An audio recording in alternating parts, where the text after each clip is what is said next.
Just like with Forza Motorsport, my original intention here with Starfield was to do a full, long-form critique. I really wanted to delve into the depths of how this game improves upon Bethesda's normal issues, how it might continue to fall short, and how it tries to set itself apart. At first, I was decently excited because, as I mentioned in the Forza video, the game was mostly bug-free for me. I absolutely have to give Bethesda props because even though it took them ages to get the NVIDIA GPUs to work as they should, they didn't include DLSS or XeSS, and the game was heavy in general, for me, it just works. Granted, they did delay it for a year, but still. Yes, there are quirks, like needing to use the NVIDIA control panel to get it dialed in since you can't set your frame rate properly in-game in a way that gets you quality performance. Not really acceptable for a studio that big, let alone one that's owned by Microsoft. But they're also finally tackling these issues, so at least they should be fixed for future Bethesda titles too. Finally, a brightness slider, yay! It's like it's 2003 again. But it is truly remarkable that a Bethesda game functions to this degree, that it doesn't so regularly get in its own way with glitchy nonsense that I grow demotivated to play further after just 10 or so hours. No, instead I grew demotivated for other reasons. I'm someone who doesn't really agree with the general so-and-so's game design is outdated gimmick that many creators like to throw around. It's not that it can't be true in very narrow circumstances here and there. The use of a design choice or a set of them can very much feel outdated due to stagnation or compounding of age-old issues. But saying that a game's core design is outdated is kind of like saying crayons are outdated when you move to colored pencils.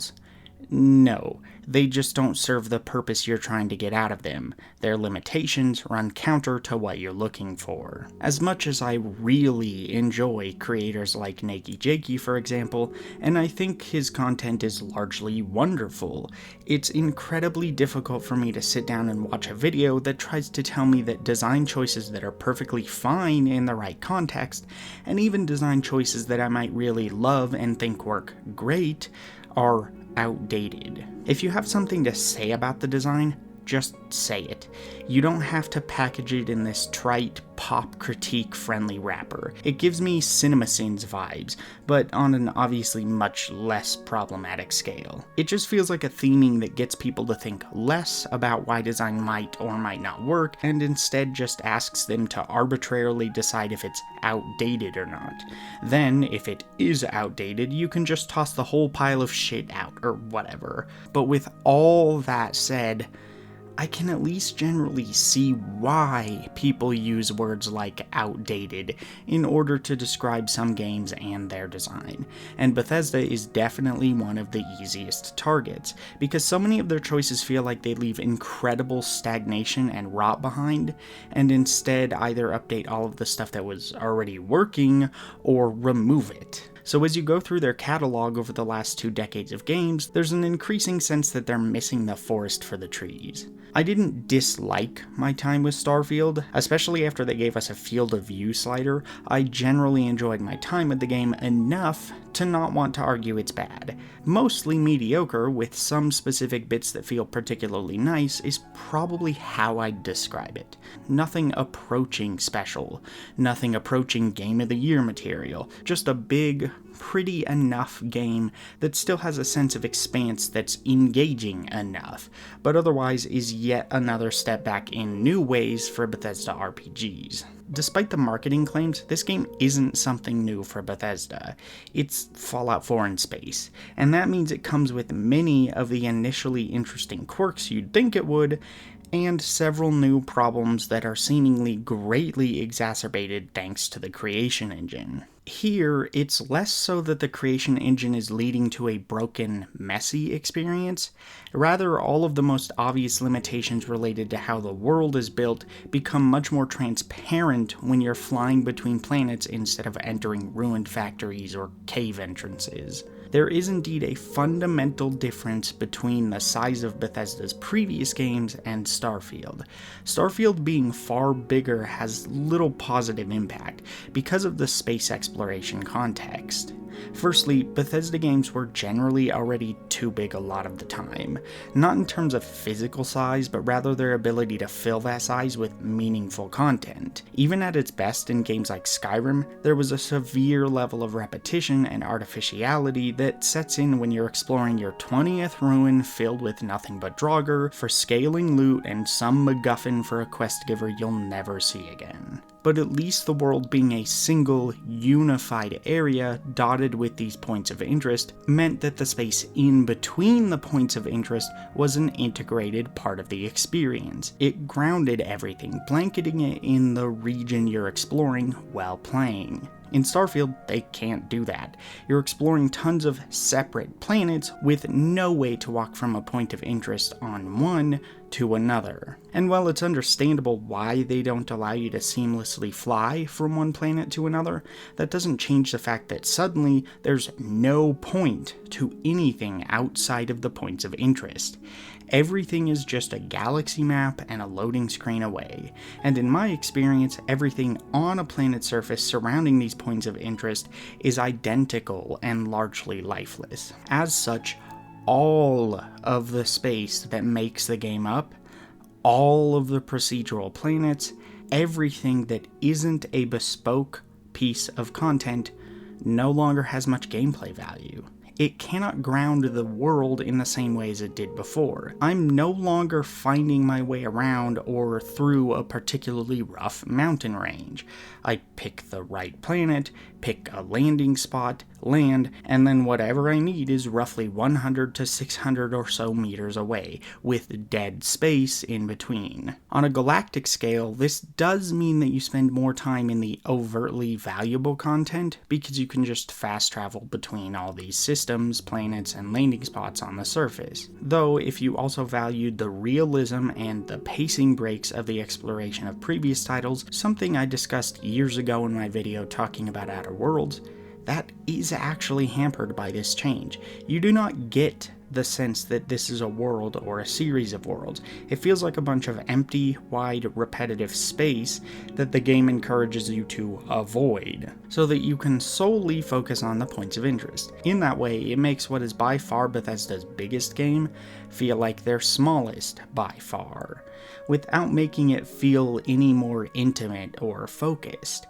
Instead, it just feels like it's a 99% filler, which you can skip on the galactic scale, and you have to wade through on the more intimate planet surface scale. I wouldn't consider the world between points of interest in previous Bethesda games filler by any stretch of the imagination.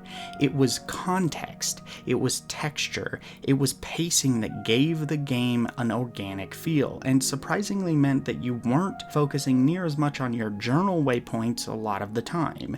In Starfield, that's usually all there is to focus on until you get into a dungeon area like a base. More than ever, that makes Starfield feel like it sacrificed depth and engagement in order to put bigger numbers in their marketing once again, something Bethesda has already struggled with for around 2 decades now. It's unnecessary when they could simply make a better, smaller game. So many planets are just empty deserts full of rocks, and even the ones that aren't feel bland and uninspired.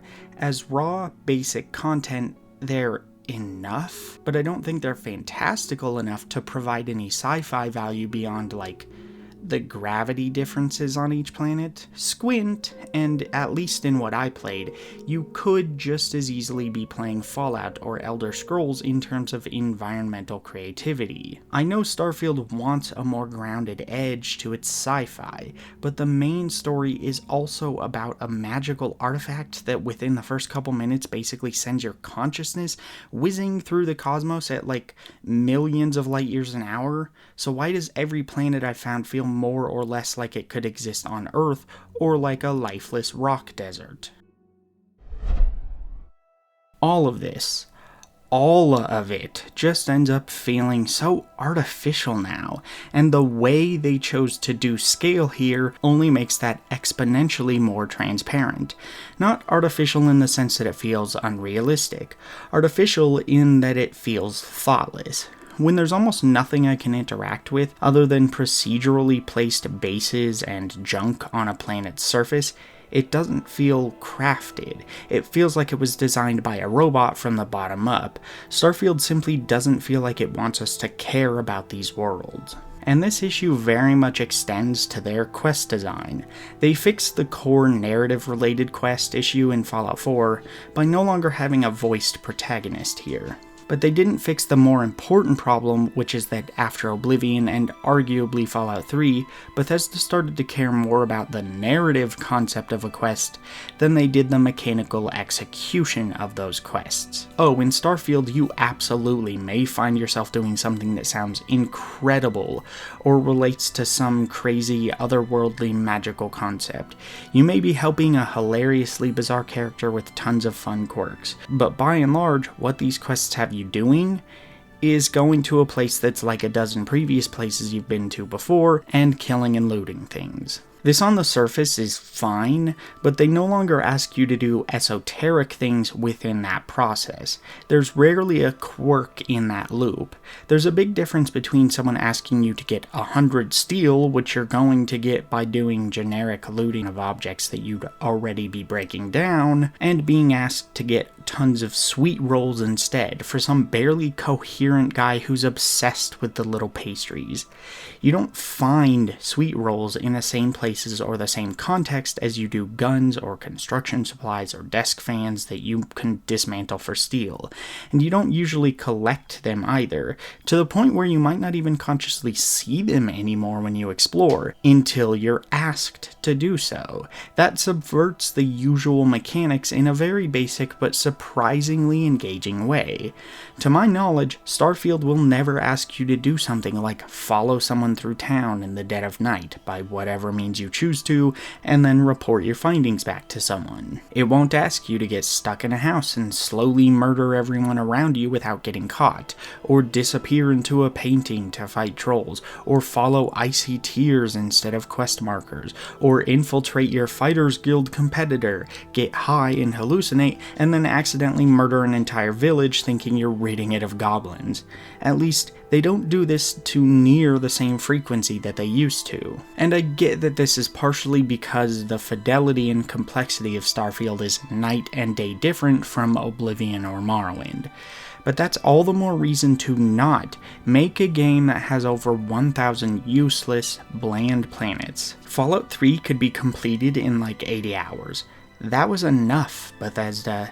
I don't need so much content that I'll never explore everything, if it means all the content is dumbed down to compensate, because your hope that everyone's journey will be different isn't true, because you didn't add enough variety and choice to make that true because you made it too big. You shouldn't only be telling me why a quest premise is interesting when I talk to a quest giver. In fact, you preferably should only be hinting at the interest. Instead, I should be finding the interesting stuff mechanically when I play. Make a quest that's unique to play through, not one that just has unique paint sprayed over it. Why not make a quest where some strange field disables my guns, and there's a cult that believes it's a divine message that we should all beat each other to the death in gladiatorial combat using cleaning supplies like mops and brooms? Why not make a quest where the gravity of a base has been flipped, and so I have to explore the whole thing upside down? Why not make one where if I choose the Adoring Fan, he disappears from a ship and calls me to a secret lab he found? Then when I get there, it's a horror-themed quest where the lights are flickering and the Adoring Fan is running through the corridors and giggling. Then at the end, dozens of Adoring Fans try to smother me to death with adoration, and you have to kill them all only to realize it's a cloning facility. Then it's revealed that your Adoring Fan actually just got left on New Atlantis last time you stopped there because he was buying you a present. It could then conclude with you getting to choose to tell him that he might actually be a clone. Is there a quest where I end up in a time warp and get to visit Earth during the days of the dinosaurs? Is there a quest where the warp drives malfunction and we end up drifting into a black hole? And maybe the quest is like an escape room puzzle that has us desperately trying to find some way to power up some super secret anti-black hole thrusters on our ship, only to fail, get crushed, and then wake up with it all being a dream, but we still have some mysterious reward weapon or something in our inventory that we obtained in said dream? I don't even care that that scientifically doesn't make much sense. We're talking about a game where the main story involves a magical space object that nobody understands. Have some fun. Do stuff that's unexplainable in an interesting way mechanically. Don't give me 1,000 lifeless rocks to explore. Give me 30 planets that are more bespoke, and then some really nice set-piece quests along the way. I don't want to make it sound like games like Oblivion or Morrowind were exclusively creative quests, and sometimes the creativity was only a veneer. Like, you can compare the hallucinating goblins and murdering a town to the cloned adoring fan quest. Both are still technically just going to a place and killing things, but they at least use the premise to create a distinct atmosphere. Again, don't tell me there's something interesting or mysterious about the quest I'm doing. Put something mechanically interesting or mysterious in it that I can experience. Otherwise, I'm kind of just doing a worse version of a D&D campaign, using my imagination for everything while doing gameplay chores. An example of a mission that could have been cool is the one where you infiltrate the Mantis's base. Basically Space Batman. You get to explore the Batcave and become Batman. Unfortunately, half of this quest is just killing spacers leading up to exploring the Mantis Cave. Then another short bit has you solving a puzzle that the game kinda ruins for you if you explore even slightly. You can alternatively find a way around the puzzle by shooting the turrets, or if your lockpicking is high enough, turning them off. But that's it. Very basic. Then as your reward, you explore the Mantis Cave itself, get the Mantis spacesuit, and get the Razor Leaf, the Mantis' ship. Other than the one puzzle, all of the traps are already sprung by the spacers when you get there, for narrative reasons. And while the puzzle itself was different from the normal gameplay loop, it was also painfully easy because there's a clue that blatantly gives the solution away. Meaning, despite this interesting concept, you don't do anything Batman-like. You don't do detective work of any kind. You don't have to solve puzzles set up by the Mantis' arch nemesis. You don't get to choose to follow in the Mantis' footsteps or the footsteps of one of their villains. You do nothing out of the ordinary, really. You just kill some things in a mostly generic looking base and then get to ooh and ah at the cave at the end. The narrative bits are fine, but they're nothing that stands out either. And sure, the rewards are kind of cool, and for me they were pretty powerful because I did the area at around level 10 despite it being level 30. As a quick aside, the game scales in a way that I don't find too frustrating actually, so it wasn't a pain to do this quest early. But rewards aren't quests. Quests are quests. So I was hoping to find a good quest. Not good paint on the most generic quest you could imagine for a Bethesda RPG. Also, the ship you get from the Mantis quest was broken. This was really the only major glitch I experienced. I switched to the Razor Leaf in New Atlantis, and the exit door when inside the ship suddenly said it exited to cave. When you activate it, you spawn way in the air, thousands of meters away from New Atlantis. Meanwhile, there's no door to get in the ship for some reason either, so you have to fast travel your way in. If you go through the doorway, you instead fall through the ship floor and get stuck between invisible walls. Again, this was the worst glitch I found, but it's also kind of a shitty one, considering I did all that work doing a boring quest, with the rewards being the only really interesting bit, and then one of those major rewards just bricks itself for me no matter what I try. It took 2 months for this to get patched. I don't want to suggest that Starfield is a bad game. I don't even think Fallout 4 is a bad game. It's just not really a particularly good game either. Starfield is the most polished Bethesda release of this type. Basically ever, really.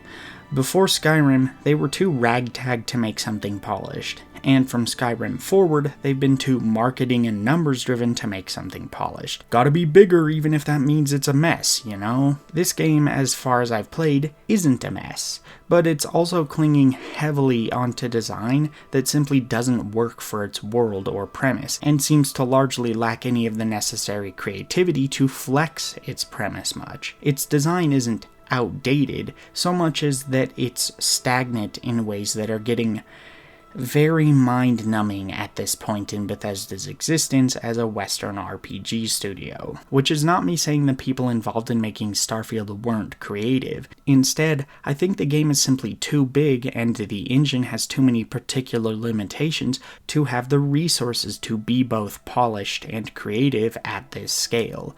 Really creative quests in a game like this usually require lots of bespoke scripting, bespoke assets, or tons of design iteration to be able to give your player freedoms and challenges they might not normally be afforded. It's easy to say, make a mission where you go to Jurassic Earth and fight the dinos. It's hard to make that happen, and it becomes impossible when instead you're spending that effort on trying to fill out 900 plus planets that nobody will realistically care about, but that make your world feel superficially endless.